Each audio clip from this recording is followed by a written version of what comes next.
E aí, pessoal, tudo bem? Bom, hoje a gente vai falar sobre um assunto que para mim é muito importante: o manejo das doenças crônicas durante o período de quarentena. Nossa população está isolada, as práticas de quarentena, de isolamento, distanciamento social, os hospitais passaram a ser locais onde há o risco de infecção e talvez até mesmo de morte. O The New York Times publicou em um de seus editoriais a pergunta: aonde estão os pacientes com ataques cardíacos, os pacientes crônicos? Aonde estão os hipertensos, os diabéticos? Criou-se essa imagem de que todas as doenças crônicas foram curadas da noite para o dia e que os hospitais agora tratam apenas a Covid-19. A gente trouxe aqui o médico Dr. Leonardo Oliva, da Bahia, geriatra, para conversar um pouco sobre a necessidade dos cuidados dessas doenças que são crônicas e necessitam, muitas vezes, de uma logística agora interrompida pelo período da quarentena.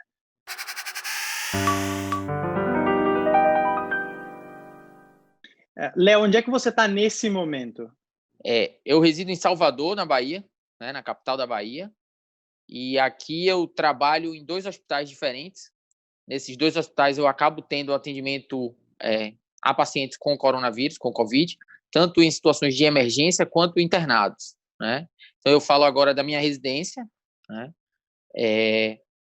Após um dia de trabalho, hoje particularmente eu trabalhei numa UTI Covid, né? Uma UTI dedicada a pacientes que estão internados por coronavírus. Mas a gente também está atendendo durante esse período de pandemia pacientes que não têm essa doença, né, e que exigem tratamento especializado pelo geriatra. Esse é um assunto super importante, porque 40% da população, como eu acabei de falar, tem alguma doença crônica. Quais são essas doenças crônicas? Acho que é a primeira pergunta que a gente tem que estabelecer. Pelo menos 3 meses aqui no Brasil falando em Covid, coronavírus, Covid, mas a gente esquece que a gente tem uma série de outras situações clínicas, sejam crônicas ou sejam agudas, que merecem atenção e merecem acompanhamento. E a gente acabou negligenciando, deixando de lado essas situações, colocando o foco apenas no coronavírus. Então, não é que o coronavírus não seja importante, tanto é importante que a gente está precisando falar sobre isso muito, entender o processo e se proteger e tratar, mas esquecer as doenças que também são muito importantes está fazendo mal para a nossa população, né? Talvez a doença que seja mais comum na população em geral seja a hipertensão, né? A hipertensão é uma doença mais comum e mais frequente, mas existem outras doenças que são muito frequentes, como o próprio diabetes, dislipidemia, que são as doenças relacionadas ao colesterol alto, problemas na tireoide, problemas no fígado, no rim. Então, a gente tem uma série de doenças crônicas, né, que acometem a população, e algumas situações agudas que podem acometer a população também, como, por exemplo, uma apendicite, uma diverticulite, né, situações que exigem acompanhamento médico de forma mais importante. Eu acho que a palavra que assusta muito a população durante esse período, durante os últimos meses, é o termo colapso. É o colapso do sistema de saúde. E aí na Bahia não se falou em colapso.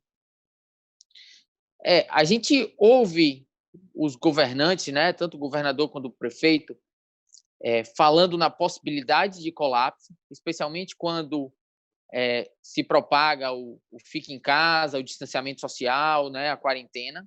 Então, acaba que esse termo surge esporadicamente nas entrevistas e nas matérias, mas essa não é uma situação muito palpável para a gente. Então, nós estamos um pouco distante disso.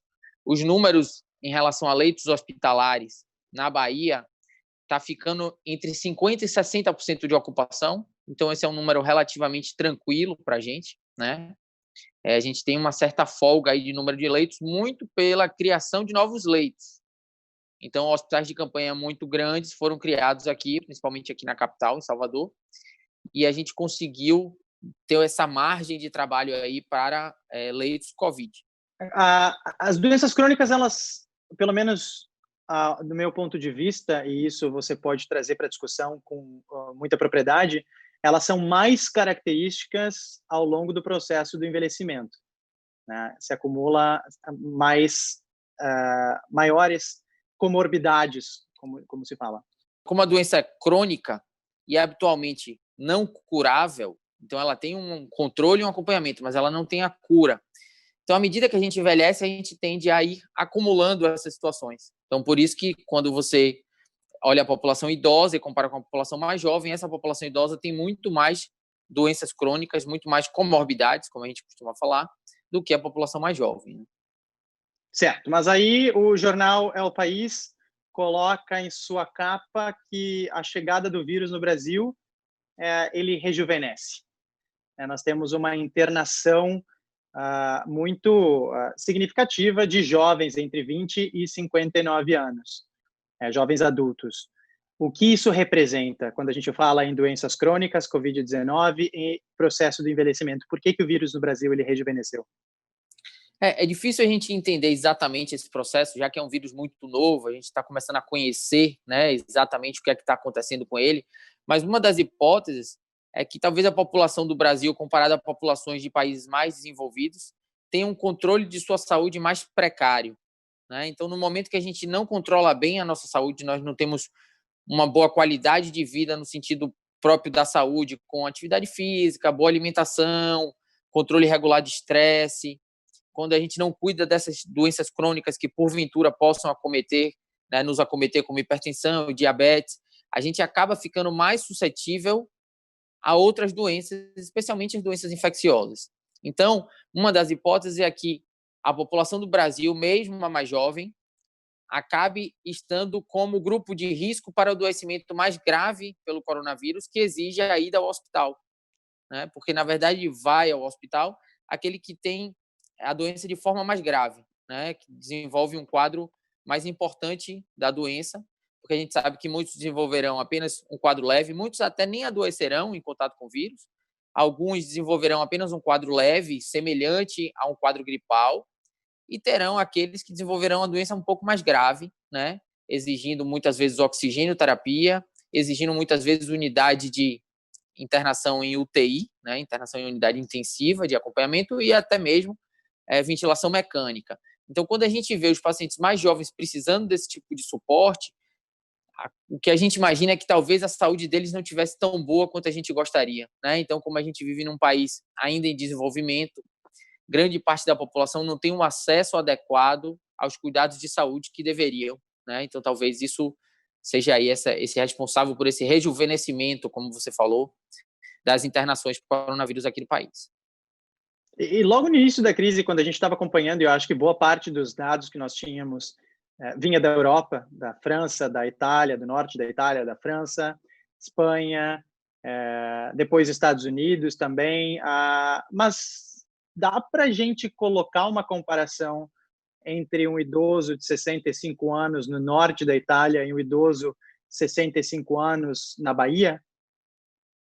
Olha, é bem interessante isso, porque a gente imagina muitas vezes que a Europa é um local, porque tem um IDH alto, tem um país mais desenvolvido, que todos têm uma saúde muito boa. E isso não é uniforme, né? Então a gente não pode imaginar que todos os locais da Europa as pessoas terão saúde muito boa, tem condição de vida boa, que tem acesso a médico, que tem acesso a tratamentos, que tem acesso a atividade física, alimentação adequada, que estão longe do tabagismo. Esse é um fator muito importante, principalmente quando a gente fala do norte da Itália, né? Então, se a gente pensa que determinados locais também têm saúde precária, acesso à saúde ruim, que as pessoas se cuidam um pouco do ponto de vista de saúde, mesmo na Europa, a gente vê situações difíceis relacionadas ao coronavírus, né? Então, se a gente soma isso a uma população muito envelhecida, com uma população que fuma muito, né? Um alto índice de tabagismo na população, associado a um sistema de saúde pequeno, né, de pequenas províncias, talvez isso que tenha acontecido no norte da Itália, que nos deixou muito preocupado, né? Foi no momento que a gente ouviu falar em colapso de saúde, em falta de leitos, né? Particularmente a gente da geriatria chegou a receber algumas notícias do tipo idosos vão ser deixados para morrer porque não há vagas de UTI. O que nem foi uma verdade plena, mas chegou a existir esse documento, talvez isso precisasse ser colocado em prática, mas não chegou a ser colocado em prática. Mas é difícil você comparar a Europa com o Brasil do ponto de vista global, porque existem regiões da Europa onde a situação de saúde vai ser mais precária, sim, e no Brasil a mesma coisa, né? Nós temos um país continental, onde as capitais são melhores assistidas do ponto de vista de saúde, a região do interior é muito mal assistida. Então, quando a gente fala em Bahia, a Bahia tem o sertão da Bahia, é uma região muito pobre, onde as pessoas não têm mesmo acesso à água potável, quanto mais ter acesso a um médico, a um tratamento. né? Então, vivem períodos de seca e de fome mesmo. Infelizmente, isso ainda existe no nosso país. Então, a gente fica preocupado se vai ter leito de UTI com ventilador, né, com equipe médica, mas, na verdade, existe uma parte da população que não tem acesso nem à água potável, né? Então, pensar em que essa pessoa tem uma saúde, pelo menos razoável, que consiga enfrentar um vírus, não é um pensamento que faz muito sentido, né? Então, talvez essa diversidade faça, às vezes até a gente generaliza o número e fica difícil essa análise, né? Porque as regiões são muito diferentes. A gente ouviu bastante sobre os grupos mais vulneráveis, né, frente à Covid-19, tanto os idosos quanto os pacientes com alguma doença crônica. Mas quando a gente fala sobre doenças crônicas, a gente tem que falar também sobre a obtenção do diagnóstico dessas doenças. Porém, isso também é um desafio de saúde pública no Brasil. Muitas dessas doenças crônicas não chegam a ser diagnosticadas nessa população. Então, agora eu imagino que esse deve ser um grande desafio. E quando a gente pensa no idoso, né, Gusoli, a gente tem esse carimbo, né, da população mais idosa de que é a população de risco, e ela é a população de risco por conta da idade, porque há um envelhecimento realmente no sistema imunológico que o torna mais fraco, mas é também uma população de risco, como a gente falou no início, porque acumula doenças crônicas, né? Só que muitas vezes, especialmente a população menos assistida, a população de mais baixa renda, essa doença crônica chegou, se instalou e nunca foi diagnosticada e nem tratada. Infelizmente, a gente vê isso até hoje, né? Nós estamos no ano de 2020 e a gente vê pessoas que perdem a capacidade do rim de filtrar, então entram em insuficiência renal, precisando de hemodiálise de forma constante, porque não tratou hipertensão, que é uma doença facilmente tratável, uma doença de medicações baratas e até gratuitas em sua maioria, mas a gente vê ainda hoje indivíduos que envelhecem e perdem a função do rim porque não trataram a hipertensão, né? A gente vê indivíduos que ficam cegos porque não conseguiram tratar o diabetes, ou porque não foram diagnosticados, ou foram diagnosticados e não conseguiram manter um segmento, um acompanhamento, usar a medicação de forma correta, né? Então, vivenciar isso no nosso país chega a ser triste, né, e até algumas vezes revoltante, porque a gente vive, em relação à saúde no Brasil, a gente vive situações de países de primeiro mundo, por exemplo, lidar com diversos tipos de cânceres, lidar com as demências, e a gente vive, ao mesmo tempo, situações de países muito pobres, como tuberculose, como dengue, cólera, leptospirose, doenças de países que são realmente, têm uma saúde muito precária, né? Um controle da saúde populacional muito ruim. Isso faz o nosso desafio ser ainda maior, né? Então, ao mesmo tempo, a gente tem que lidar com doenças de países desenvolvidos e países muito pouco desenvolvidos. E aí entra nessa história uma doença de contágio muito rápido, né? Que pode se transformar em uma doença grave, especialmente quando encontra esses indivíduos que têm uma saúde mais fragilizada, seja porque são idosos, seja porque têm doenças que não estão bem compensadas, né? Bem controladas. A principal frase que foi dita nos últimos meses, não só pela comunidade científica, mas também nas mídias, pelos governantes de muitos países, nem de todos, fique em casa. Fique em casa, fique em casa, fique em casa. Isso acabou tendo um grande impacto na saúde individual e também na saúde coletiva da população. Então, o que eu fico me perguntando é onde que essa galera que tem os hipertensos, os diabéticos, os pacientes oncológicos já diagnosticados, os pacientes oncológicos que não estão sendo diagnosticados, né? Muitos procedimentos eletivos foram suspensos, muitas consultas migraram para esse meio digital, enfim, por diversas razões também a população nutriu esse medo de buscar por ajuda, esse medo do hospital, que deixou de ser o porto seguro, o local da cura, para ser também, na imagem, na cultura dessa população, o local da infecção e do provável óbito, né, da morte.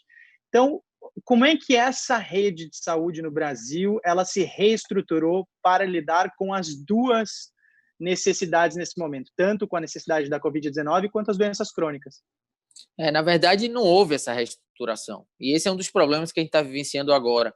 O que aconteceu foi que a gente simplesmente esqueceu das outras doenças, fechamos todos os serviços, transformamos os nossos principais hospitais em hospitais voltados para o tratamento do coronavírus. Então, ambulatórios, não é só de geriatria, não, de geriatria, de cardiologia, nefrologia, pneumo, qualquer tipo de ambulatório, você pensa assim, é um atendimento eletivo. É um atendimento eletivo, ou seja, você pode marcar, agendar e ir. Mas não significa que não é um atendimento essencial. E esses atendimentos simplesmente foram cancelados, fechados. Então, a gente está completando aqui em Salvador cerca de 3 meses sem nenhum tipo de atendimento ambulatorial. E se a gente pensa no SUS, que são ambulatórios bastante cheios, né, indivíduos que esperam, às vezes, 6 meses, 1 ano para encontrar um especialista no ambulatório, e simplesmente foram canceladas todas as consultas, né? Então, a reestruturação que a gente teve, na verdade, foi simplesmente o fechamento desse tipo de atividade. Então, não tem cardiologista para o paciente ver, não tem nefrologista, não tem pneumologista, não tem geriatra. Os ambulatórios estão fechados. E quando a gente fala aí, você citou bem aí, em doenças oncológicas, né, nos cânceres, essa é uma situação que você adiar o diagnóstico e o tratamento de um câncer por 3 meses, isso pode significar vida e morte, né? Pode ser a diferença entre a vida e a morte. Você adiar um tratamento, uma cirurgia que vai retirar um tumor de um local que está crescendo e que não pode crescer naquele local, você adiar isso por 3 meses pode significar que o paciente não venha sobreviver por conta disso. Então, passado 90 dias, a gente está vindo a discutir isso e algumas sociedades médicas, o próprio Conselho Federal de Medicina passou a alertar a população de que não dá para a gente esquecer que existem outras doenças por tanto tempo, né? É claro que o Fique em Casa tem o seu papel, é importante, a gente sabe que é muito importante, principalmente na velocidade de contágio, né? Na velocidade de adoecimento da população. Então, no momento que a gente se coloca em quarentena, a velocidade de contaminação diminui muito. Isso ajuda, inclusive, o setor de saúde, né? A gente tem a capacidade de atender aos poucos as pessoas que forem adoecendo, mas a gente não pode esquecer que existem outras situações médicas que exigem tratamento, são muito importantes e que precisam de acompanhamento, de medicação. Muitas medicações, inclusive, que são medicações controladas, precisam de receita. O médico precisa ver o paciente e passar a receita. O paciente não tem nem acesso a comprar o remédio, mesmo que ele queira, porque não consegue esse acesso. Nas camadas da população mais privilegiadas, pelo menos naquelas que têm o plano de saúde, né, da saúde suplementar aqui no Brasil, passou-se a ter acesso à telemedicina. Então, a maioria dos planos de saúde desenvolveu algum tipo de serviço de teleatendimento para que esses pacientes tivessem o mínimo de acompanhamento possível, tá? Na rede privada, do ponto de vista de atendimento privado, isso também é muito possível. Mas quando a gente pensa em saúde pública, né, em SUS, que é a grande maioria da população brasileira, né, usuária do sistema público de saúde, você ter um teleatendimento é praticamente impossível, né? Não existe esse tipo de atendimento no SUS, por vários motivos, mas assim, ele nunca nem foi estruturado, né? Então, essa população está simplesmente desassistida. E aí sobra para essa população o quê? No momento de uma intercorrência, procurar o hospital. E aí você também falou, mas o hospital é um lugar que ninguém está querendo ir, porque está se associando o hospital ao local de maior risco de contaminação pelo coronavírus. E aí o que é que a gente viu nesse período? Infelizmente, a gente viu indivíduos, por exemplo, falecendo de apendicite, uma infecção abdominal de simples resolução, é uma resolução cirúrgica, mas é uma cirurgia relativamente rápida e fácil. Muitas vezes o paciente opera de manhã, vai embora de noite para casa no dia seguinte. E um indivíduo jovem morrer por apendicite porque ficou com medo do hospital, já aconteceu aqui em Salvador, né? E a gente tem outros diversos casos de paciente que apresenta sintomas de AVC, né, de derrame, e a família não quer levar para o hospital porque está com medo de coronavírus. Pacientes que têm dor no peito, sugestivos de infarto, e a família não quer levar porque está com medo de coronavírus, né? Então, a gente está vivenciando esse grande dilema aí, mas negligenciando uma parte muito importante da nossa saúde, né? Isso é uma situação que tem deixado a gente bastante preocupado do ponto de vista médico mesmo. Bom, colocado em evidência o problema e trazendo a máxima da necessidade de não esquecer também do manejo das doenças crônicas durante esse período, qual é a ferramenta? O que a gente pode falar para aquela pessoa que tem hipertensão ou que lida com qualquer outra condição crônica e necessita da receita que tu comentaste, necessita desse medicamento, talvez até mesmo da farmácia popular, precisa sair de casa, precisa ir à consulta, precisa ir à farmácia popular e precisa ter acesso ao tratamento. O que se fala para essa pessoa? A gente tem que usar muito da criatividade, né? O brasileiro é bom nisso. A gente viu até algumas redes de solidariedade de alguns médicos se colocando à disposição de vizinhos, né? De pessoas que precisam exatamente da renovação de uma receita, né? Que precisam de alguma orientação por telefone. Porque qual é a recomendação? A recomendação é que nenhum tipo de tratamento crônico seja interrompido, tá? Então, se você está tratando hipertensão, se você está tratando diabetes, se você está tratando depressão, e a gente pode falar mais sobre isso mais para frente, mas qualquer tipo de doença que exige tratamento continuado deve ser mantido.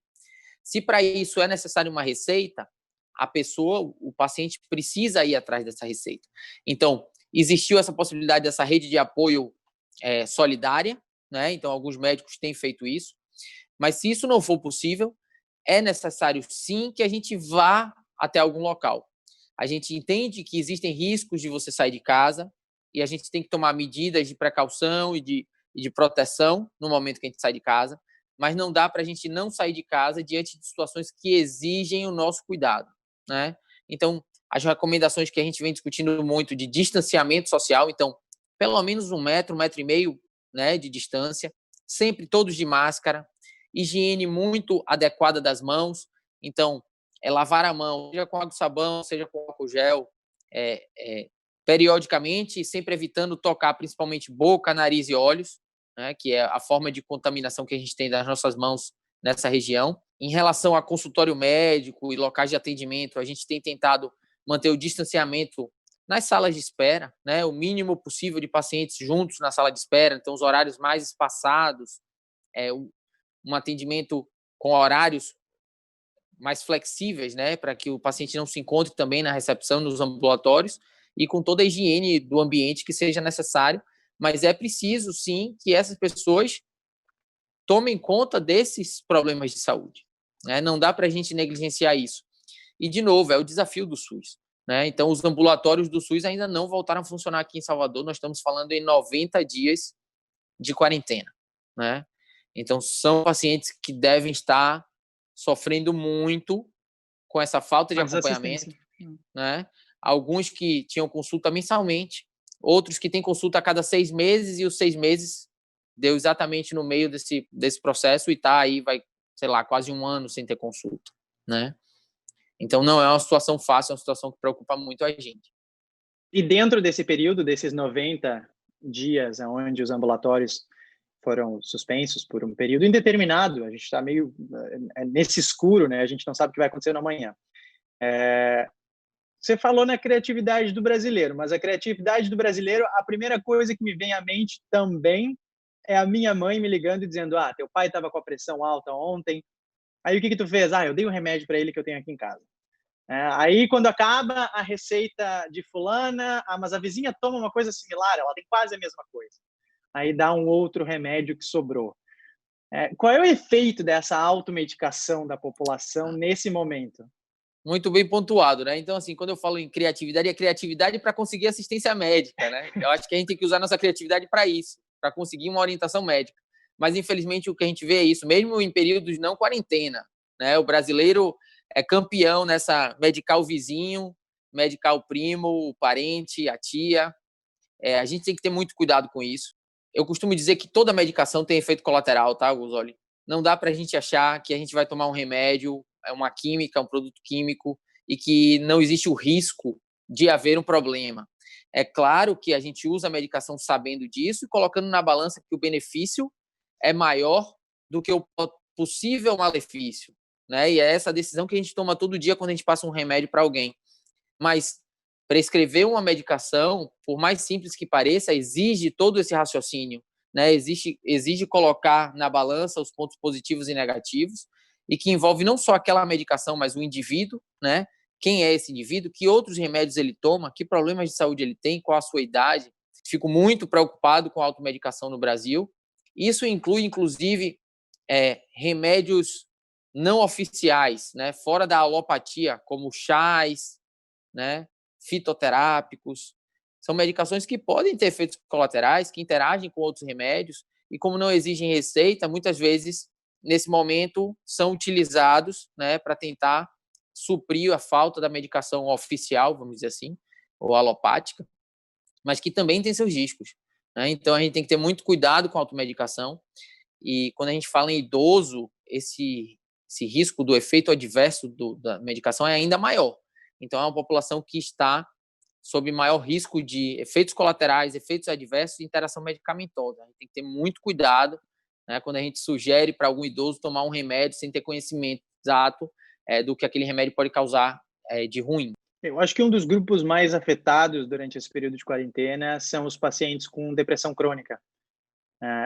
Eu acho deve ser muito difícil fazer um manejo durante esse período de isolamento, porque é literalmente um isolamento. Essas pessoas estão ilhadas em si, né? Elas não têm assistência, elas muitas vezes não têm contato com sua família, com seus amigos, não tem nem mesmo aquela necessidade de seguir em frente nesse breu que a gente está caminhando, a gente está se batendo, a gente não sabe exatamente como é que a gente vai fazer os próximos planos, como é que serão os próximos passos, e isso dá realmente essa sensação, acho que pelo menos em algum momento desses últimos 3 meses, algum de nós deve ter pensado aí, poxa, não quero mais, o que eu vou fazer? Tudo está ruindo ao meu redor, minha família doente, talvez, ou a parte econômica também muito afetada pela crise. São várias as estruturas, né, nessa periferia da Covid-19, não necessariamente pela infecção do vírus, mas todas as estruturas afetadas por ela.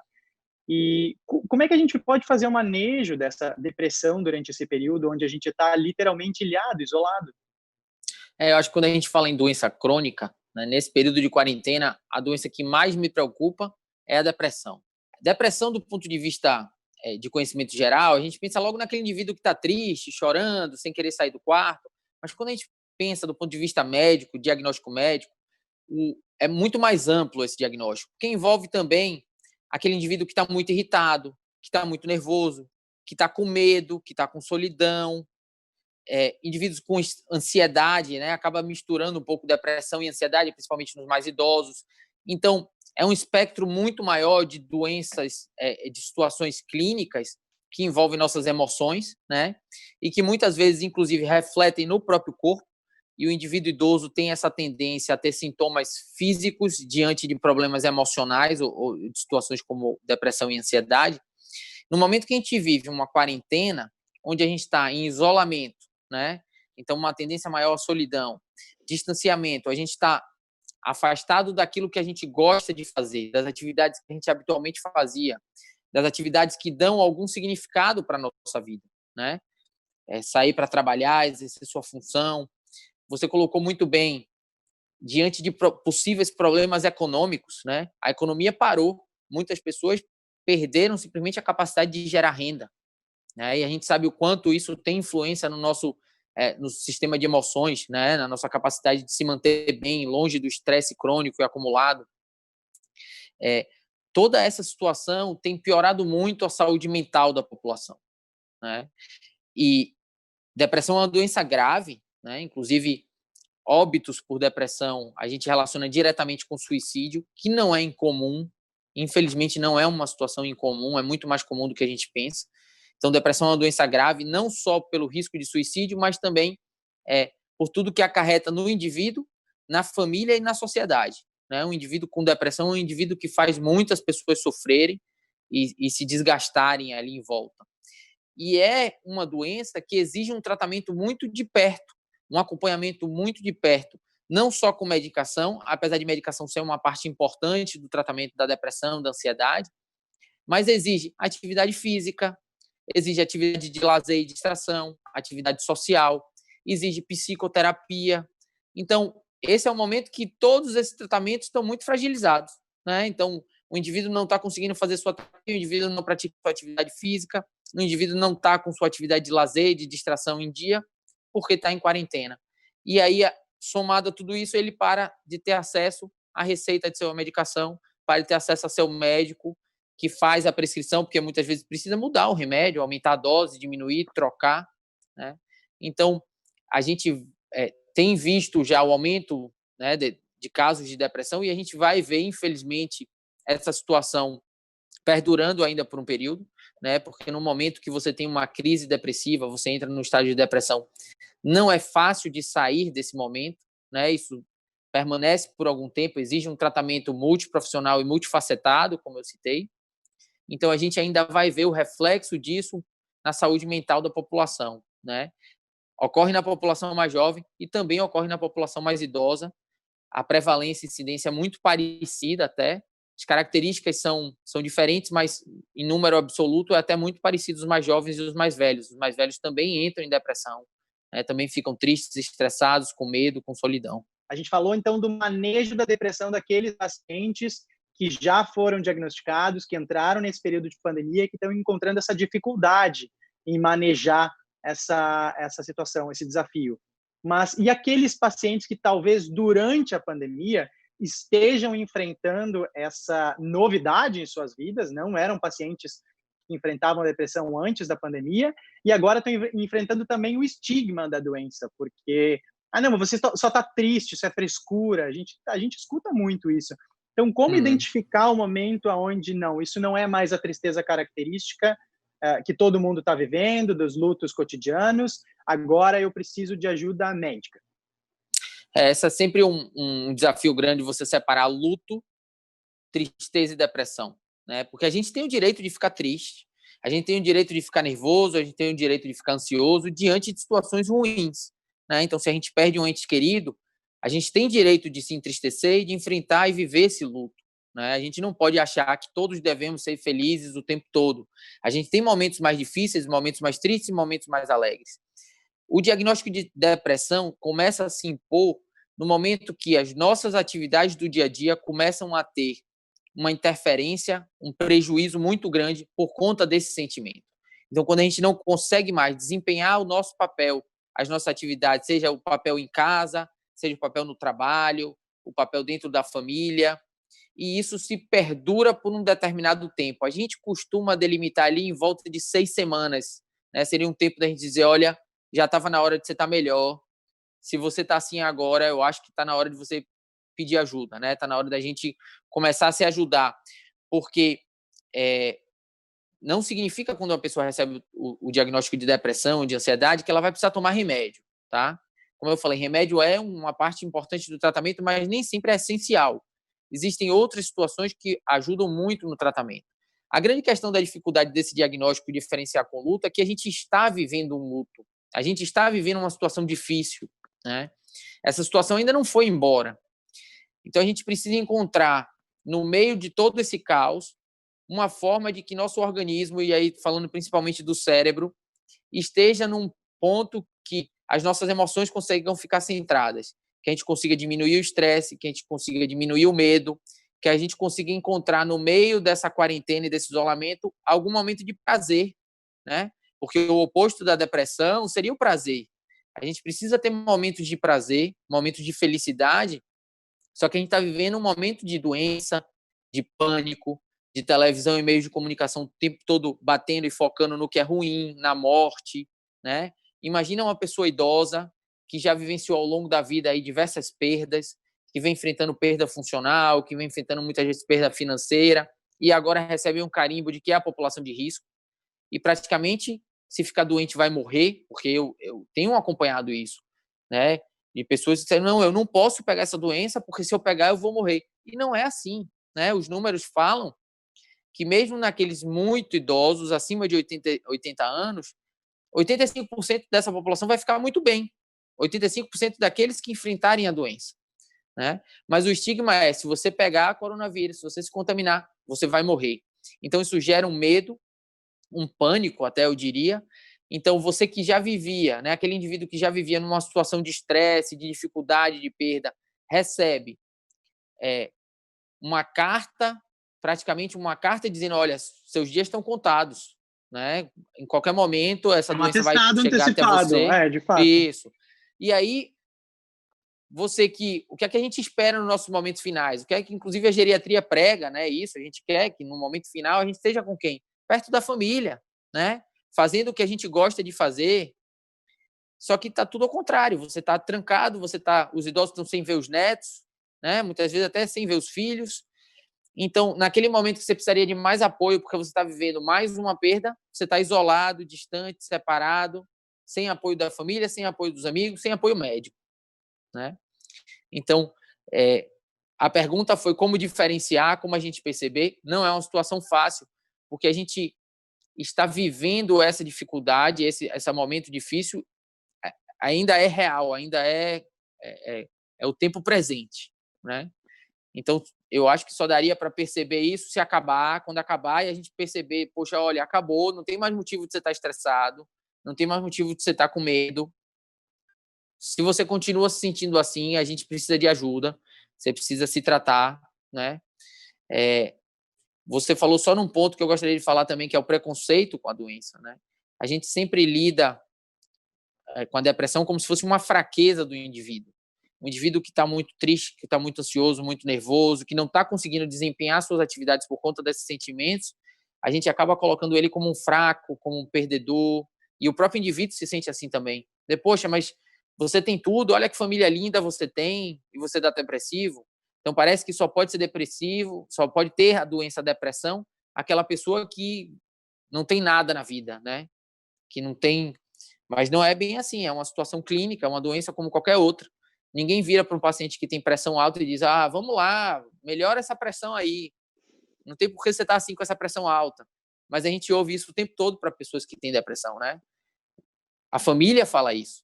Não, o que é isso? Por que você está assim? Não, se anime aí que você melhora disso.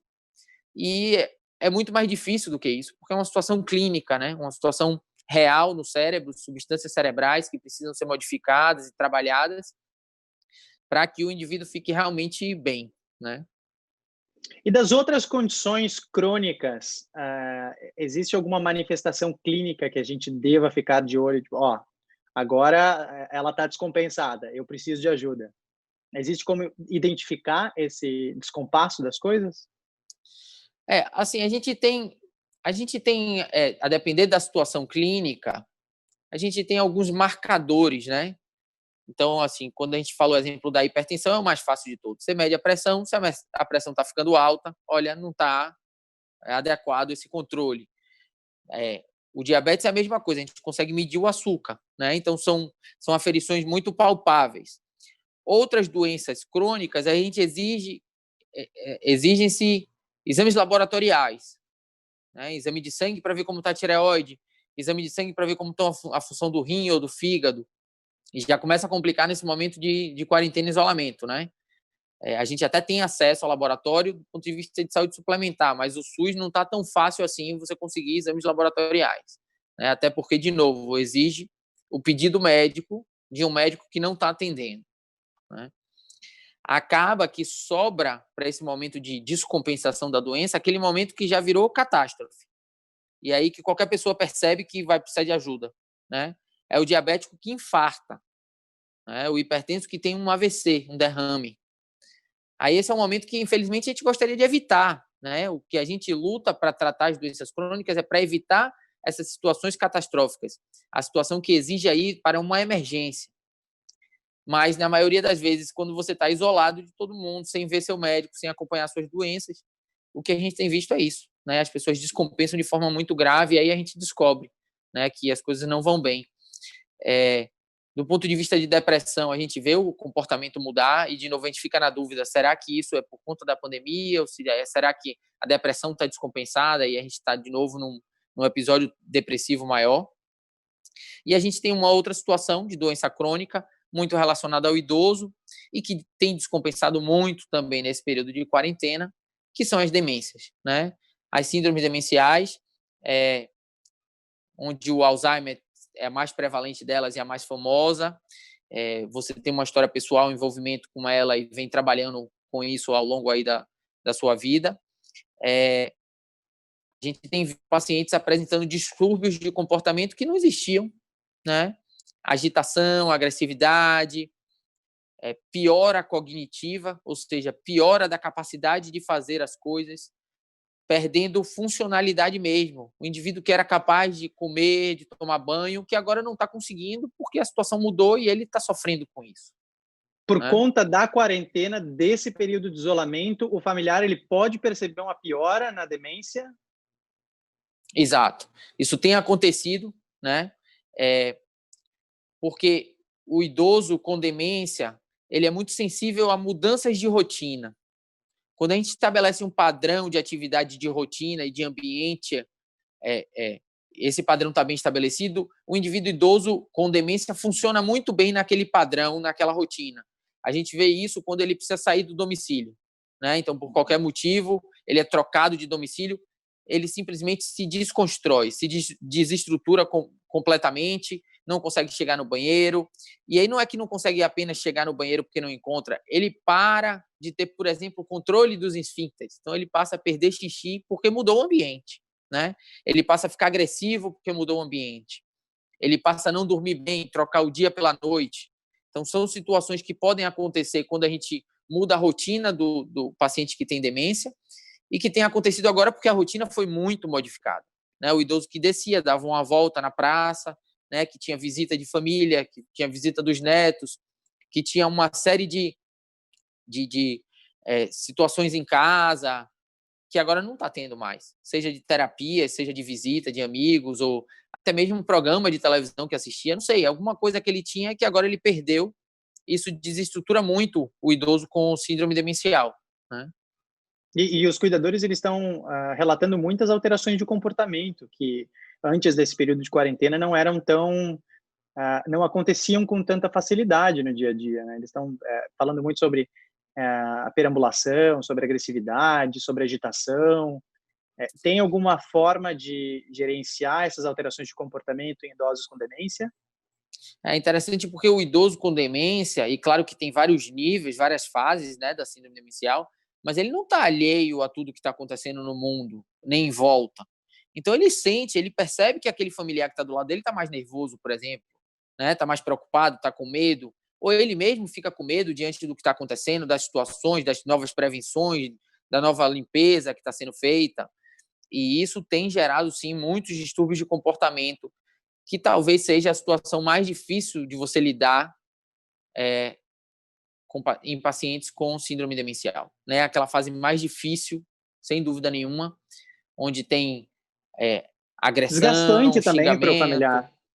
é muito complicado para o familiar, muito desgastante. Então, imagina só um familiar que agora está em casa porque não está trabalhando, muitas vezes está sem a ajuda de funcionários, né? Não está com empregada, não está com cuidador porque ficou com medo e acabou afastando e assumindo o cuidado desse idoso, e que agora está vivenciando uma situação nova de distúrbio de comportamento, né? Seja qual for, de repetição, perambulação, insônia, agressividade, hipersexualidade.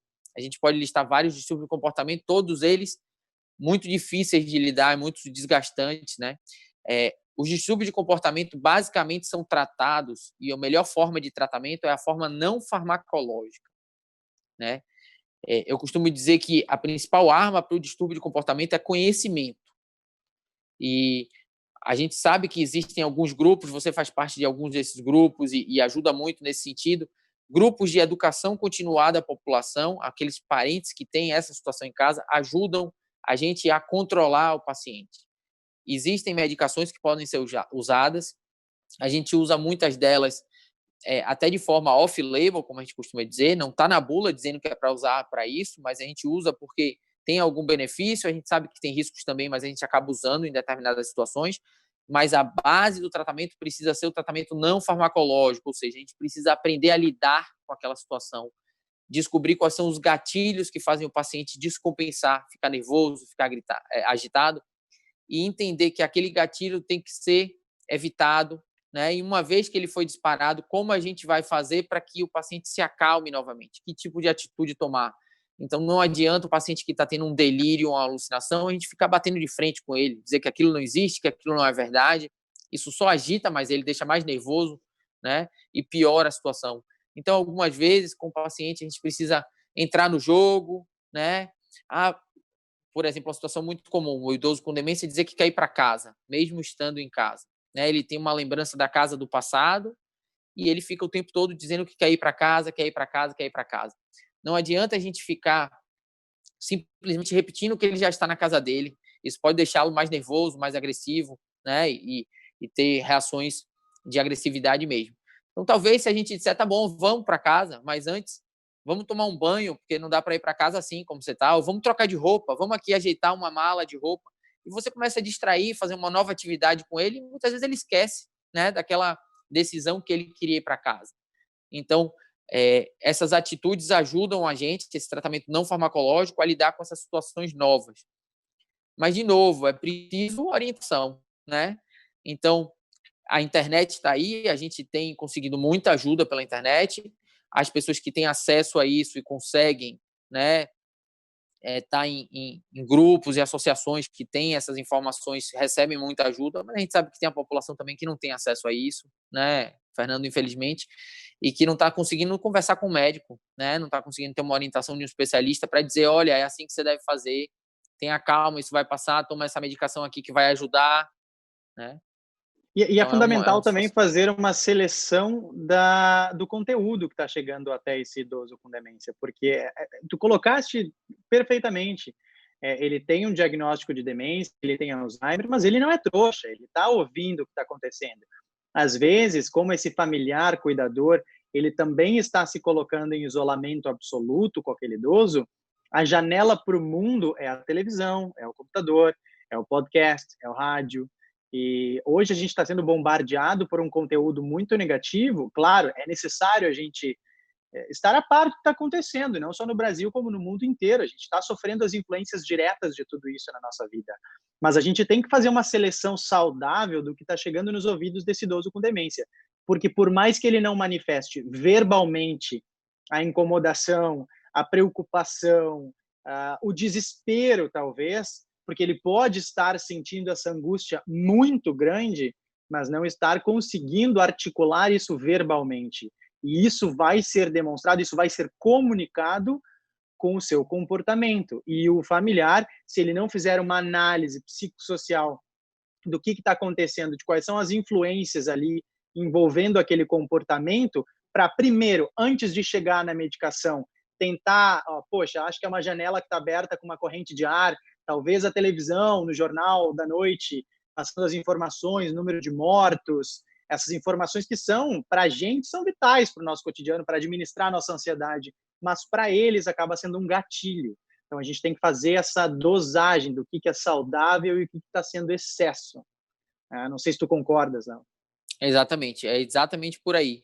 A gente perceber que o idoso, mesmo com demência, né? Isso vale também para o que não tem demência. Muitas vezes a gente deixa ele de lado, isolado, e acha que ele está um pouco alheio, mas que é um grande absurdo a gente achar isso, porque mesmo o idoso com demência, ele participa, né? Ele está sentindo o que está acontecendo ali, ele escuta, ele percebe até a mudança no familiar, né?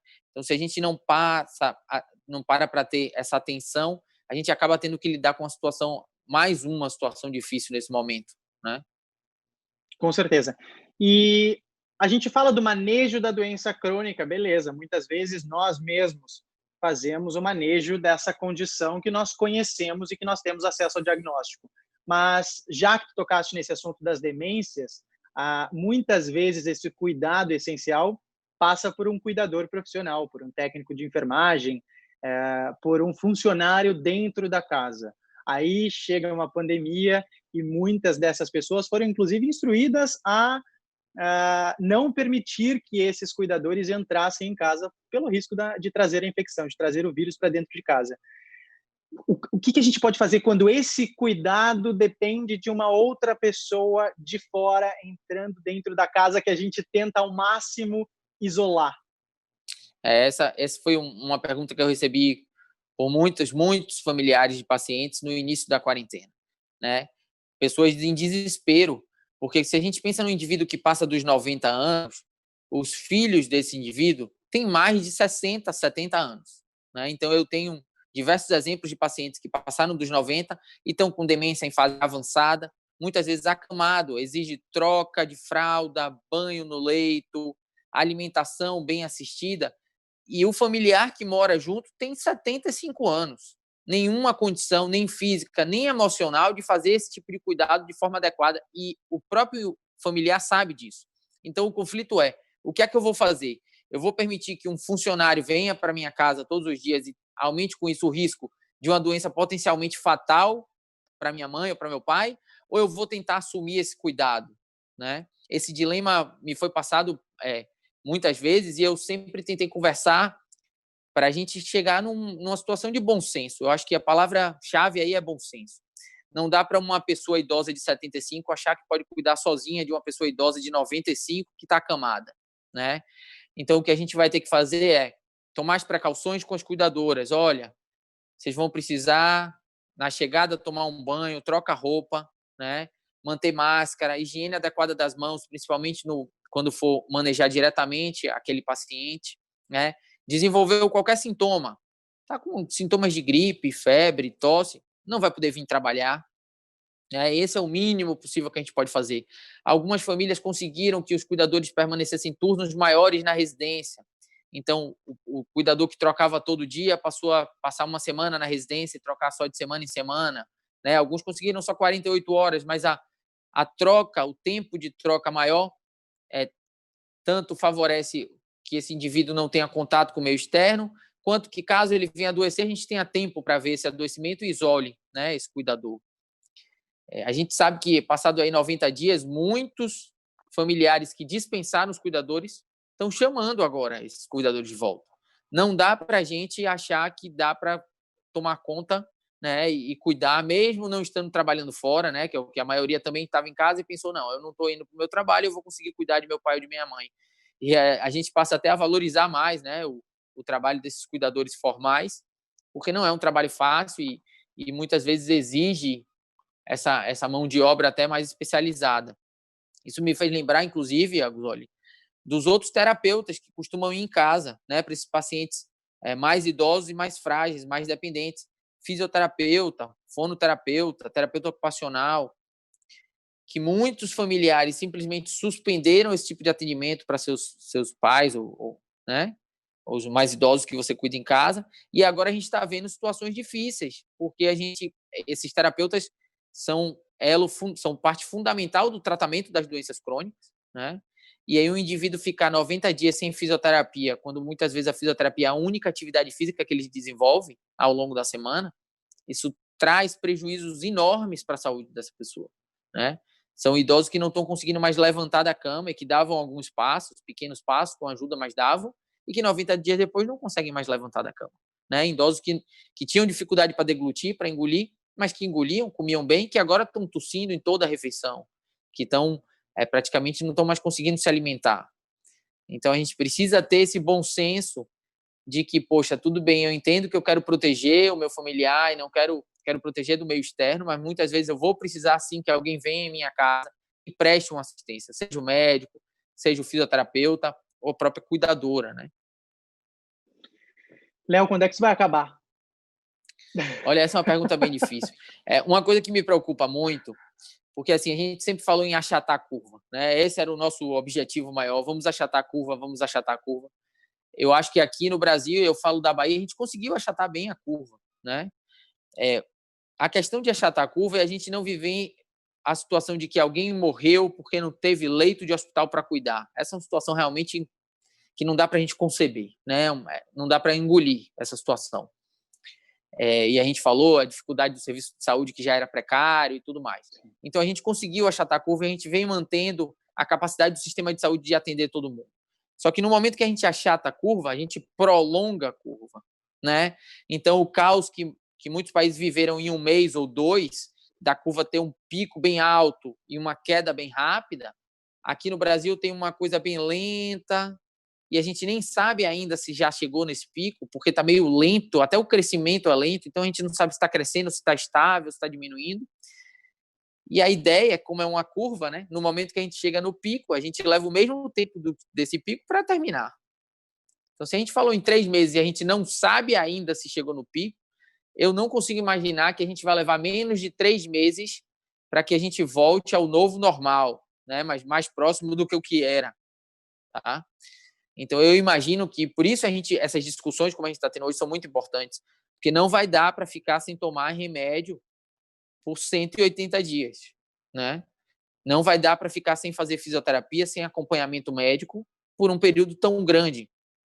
A gente vai ter muito problema de saúde se a gente fizer isso, né? Então, como a gente não sabe quando acaba, a gente precisa começar a flexibilizar um pouco essa quarentena para poder cuidar da nossa saúde.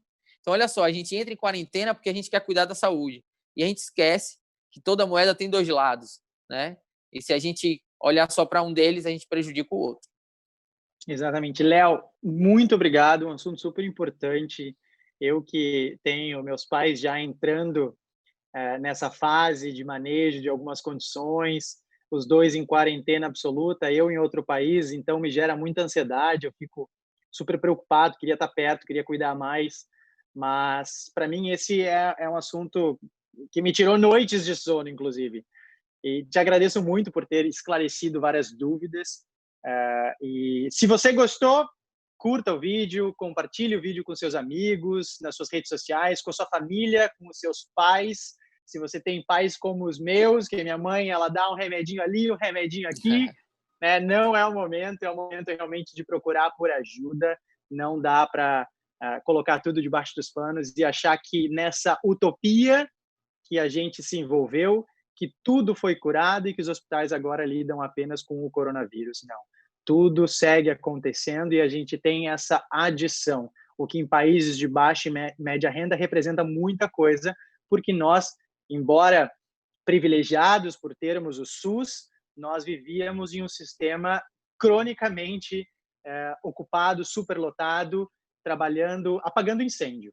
E agora a gente adiciona ainda mais um fator para esse cuidado. Então, não, essas condições crônicas, elas não foram curadas do nada, da noite para o dia, e elas precisam de um manejo muito importante, que você tem que dar atenção todos os dias. Então, muito obrigado, Léo, por todos os esclarecimentos. Espero que você tenha curtido aí o nosso bate-papo. Obrigado aí, obrigado por ter desenvolvido uma conversa tão agradável, né, e tão importante. Espero que eu tenha ajudado aí as pessoas que se interessam pelo assunto e que estão precisando desse tipo de orientação.